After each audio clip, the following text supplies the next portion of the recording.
I think the challenge that happens with God, with people, about 12 years ago, I started adding one thing to my affirmation list, and it was stop trying to be God. That job's already taken. You're not God. Let somebody else do that. You don't need to do that. I think too often, man and women, we try to act like God to force our philosophies upon others. And I think taxation is force. I don't think it's choice. And it drives a lot of the innovators insane when it's not by choice. The last thing They asked Jesus about that in the Bible.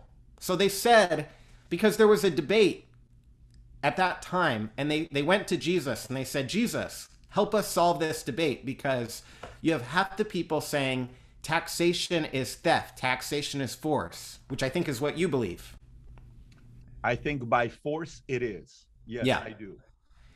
And then on the other side, they were like, well, it's really bad if we don't pay taxes because look at what happens. And so there was a group of people called the Zealots who were basically saying, don't pay taxes. They were trying to get everyone to not pay taxes. I don't think we don't pay tax. Just so you know, I'm not at the Yeah, I know. I know. A third. I'm a third. I'm a third is where I'm at. Just so you know.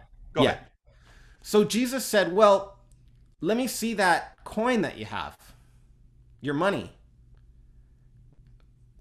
Who's on it? You know what they said?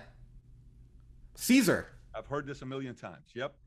And so the idea that we have a financial system is something that is owned and protected by the common good. So we've gone to war for it. I don't defend us going to war for it in every circumstance, obviously.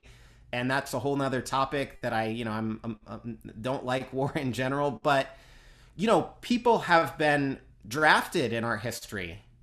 And then also, if you look at, what happened with Native Americans when we came here, if you look at, the history of slavery and how we got, it's really hard with all of that context to think, oh, this money all belongs to me and I should be able to keep how much I want, because I know the history of how this became the way it is. And I think the responsibility that's there is to do things like pay high taxes so that money can go back to making some of those injustices, trying to right some of those wrongs. And we can't go back and change what you lived through as a kid right now. We can't.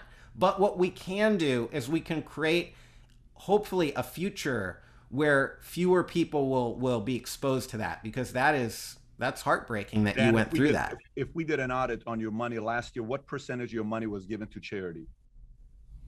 Oh, I think charities, like especially on the top end, is kind of a PR scam for billionaires. No. I'm not talking about billionaires. I'm talking about you specifically. I'm talking about like you. Oh, what portion did you give to charity, or how much money did you contribute with time and money last year, 2020? Oh, I'm not.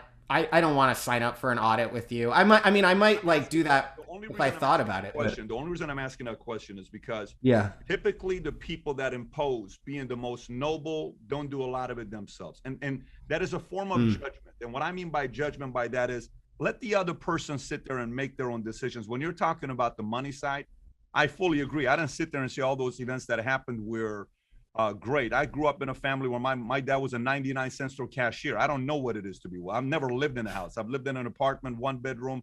We don't have a clue what it is to have money growing up as a kid. So I understand what it is to be that person.